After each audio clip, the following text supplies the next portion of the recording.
वो एक गांव से दूसरे गांव यात्रा करते और लोगों को आनंद से भरते। जब वो एक गांव में ठहरे हुए थे तो एक रात एक भिक्षु की मृत्यु हो गई। पूरे गांव को ये उम्मीद थी कि वो 2 भिक्षु आज जरूर रोएंगे।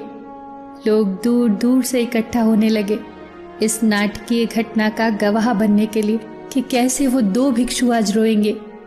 ये घटना स्मरणीय होगी क्योंकि आज तक उन्होंने तीनों को केवल हंसते हुए ही देखा था। पर सारा गांव ये देखकर आश्चर्यचकित हो गया कि वो दोनों भिक्षु मृत भिक्षु के सामने खड़े होकर और भी जोर जोर से हंस रहे थे। वो हंसते हंसते लोटपोट हो रहे थे।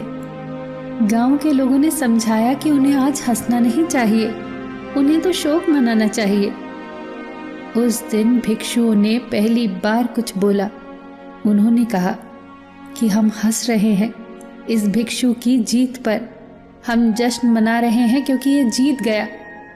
ये जीत गया वो शर्त जो कल रात हमने रखी थी कि कौन पहले मरकर अन्य 2 को हराएगा।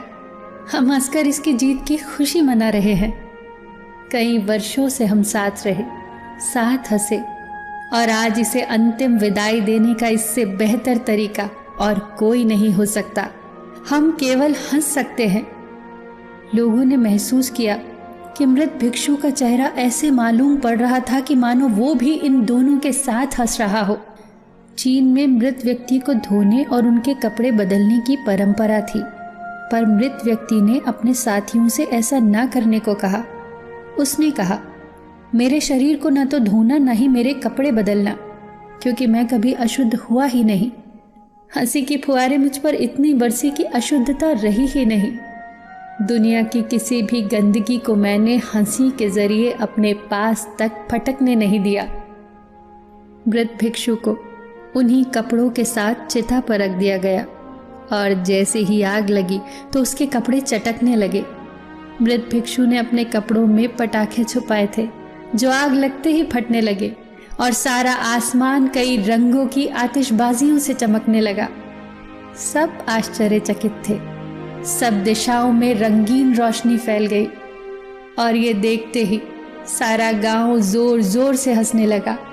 वो भिक्षु जाते जाते भी पूरे गांव को एक बार फिर से हंसा गया। वो भिक्षु सिखा गया ब्रह्मांड के उस रहस्य को कि हंसो, क्योंकि हंसना सिर्फ मनुष्य के भाग्य में ही है। हंसो, क्योंकि हंसना आपके द्वारा अभी तक की गई प्रार्थनाओं में सर्वश्रेष्ठ है। हंसो, क्योंकि मुस्कुराहटें आत्माओं का चुंबन है। हंसो, क्योंकि हंसी के हथियार के सामने कोई खड़ा नहीं रह सकता। सब कुछ भूलकर हंसो। सुख दुख